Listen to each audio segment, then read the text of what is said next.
মানুষের মাঝে যে গুণ নেই, সেই গুণের বৃথা প্রশংসা মানুষের জন্য কোনো কল্যাণ বয়ে আনতে পারে না।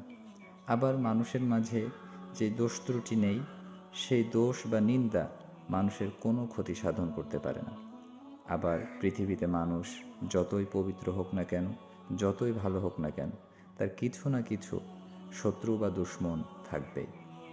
কারণ নবী বা আম্বিয়ান ইকরামদেরও অনেক শত্রু বা দুশ্মন ছিল। আবার যত বড়ই পাপিষ্ঠ হোক না কেন মানুষ, তার কিছু না কিছু বন্ধু থাকবেই। কারণ ফিরআউন, নমরুদ, আবু জেহেল তাদেরও অনেক বন্ধু ছিল। প্রখ্যাত তাবী মুতাররাফ ইবনে আবদুল্লাহ বলেন, আমাকে একবার ইমাম মালিক রহমতুল্লাহ আলাইহি জিজ্ঞেস করলেন, মানুষ আমার ব্যাপারে কি ধারণা করে? প্রখ্যাত তাবী মুতাররাফ ইবনে আবদুল্লাহ জবাবে বলেছিলেন যে, যারা আপনার বন্ধু তারা প্রশংসা করে, আর যারা আপনার শত্রু তারা আপনার সমালোচনা করে।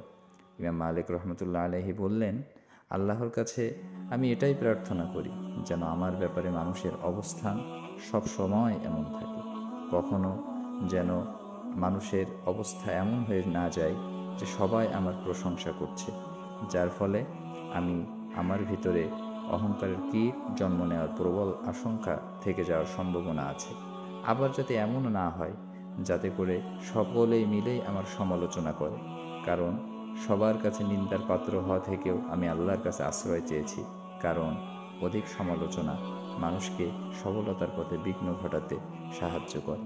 আর আল্লাহ রাব্বুল আলামিন আমাদেরকে কোরআনের বাণী থেকে যে বিষয়টি আমরা বুঝতে পারি বা তিনি যেটা জানিয়েছেন, আল্লাহ তাআলা সূরা কিয়ামা 14 নম্বর আয়াতের ভিতরে বলছেন, বালিল ইনসানু আলা নাফসিহি বাসীরা, বরং মানুষ নিজেই নিজের সম্পর্কে সম্যক জ্ঞাত।